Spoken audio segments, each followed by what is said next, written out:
Сизден бул жакка таштасын. Ага айтып коюңуз. Алдын болсо, Бакоев. Ма 2 күндөн бери гум помощь аябай катуу келип атат. Эң биринчиден Ош областы менен Жалал-Абад областы, Ош шаары аябай катуу иштеп, биринчи ошо жактан жардамдарды көрдүк. Түнү менен ал жардамдарды таркатып, биринчи иретте Кадамжай районуна жана мага кечээки түшкөн маалыматтар боюнча Маргул менен Разаковдо оор акыбалда болуп калыптыр элдер. Ошо жака бүгүн эртең менен саат 5:30 гум помощтун ошо бүт продукталарын жеткизип бердик. Адан тышкары, өзүңүздөр билгендей, Лелек районунан, Баткен районунан бүт жалпысы 140 миң адамдай эвакуацияланып, Кадамжай районуна киришти.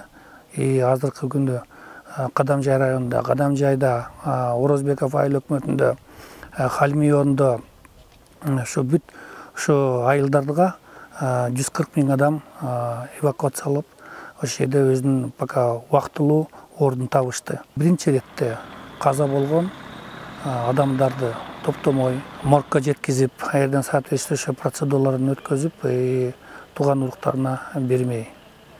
Адан тышкары жабыркаган адамдарды, аларды баарын ошо убагында жардамдарды көрдүрүп атабыз.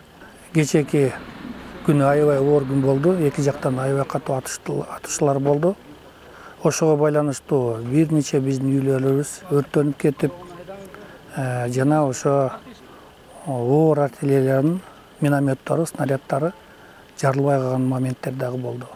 Алар тууралуу биз Миноборонунун саперлери менен биргелешип иштерди жүргүзүп атабыз. Өрттөнүп кеткен үйлөрдү өчүрүп калганга аракеттендик. Бүгүн Камчыбек Кадыршаевич бизге тапшырманы берди.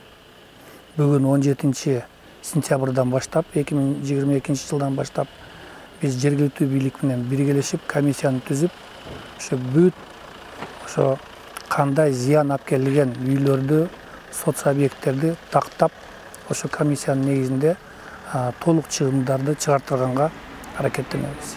Кечээки атышуудан чыга албай калган элдер болгон экен. Алар көбүнчө айдоолордо бекинип, подвалдарда бекинип калган экен. Бул аялдар, балдар, анча-мынча баса албаган кемпир чалдар болгон экен. Булар ошо 112 биздин службабызга телефон чалып, биз бул жерден штабтан куткаруу операцияларын жүргүзүп, ошолордун баарын алып чыгып кеттик. Бул операция Погранслужба менен биргелешип, Миноборон менен биргелешип, жана биздин службалар ошо техникалар менен барып, толугу менен баарын алып чыгып кетишти. Кечээки ок атышууда көп үйлөр өрттөндү. Биздин өзгөчө кырдаалдардын кызматкерлери толугу менен өзүнүн ишин аткарып, өрт кызматкерлери дагы өзүнүн милдетин аткарып жүрүштү.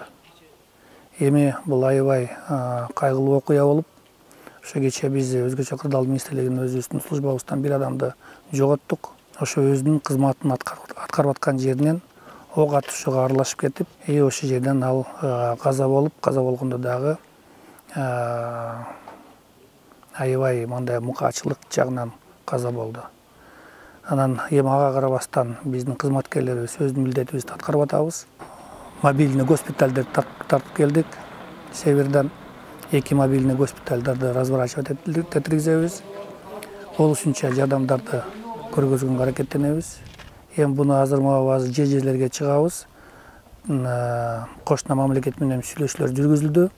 Алар дагы өзүнүн ушул жумуштарын жүргүзүшөт. Биз дагы ошо жабыркаган адамдарды ошо аныктап, ошо бүгүн кечке чейин ошо биздин толук жоготуубузду аныктап чыгабыз деп мен ишенем.